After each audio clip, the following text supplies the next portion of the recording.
ఎంత తీసుకున్నావు బేటా? 300 సార్. ఏమైంది బేట ఇప్పుడు? అది ఎదురకొచ్చింది సార్. ఏం చేద్దాం లేదా?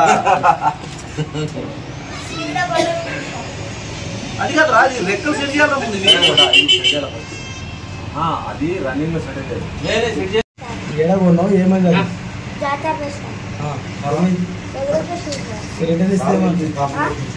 ఏమో మొత్తం పిల్లలు ఇస్తే సార్ 3 కలర్లు చేంజ్ చేసి సార్ ఇంకొకసారి రాకన్నారు సార్. లేదా ఎగురుతాను చూపెట్టింది అందుకు లేదు సార్. కంప్లైంట్ ఏం కంప్లీట్ ఇస్తావు? ఎగురుతుంది ఎవరి మీద కంప్లీట్ ఇస్తావు? ఆయన మీద ఆ దుకాణం షాపు మీద కంప్లీట్ ఏం చేస్తున్నావు?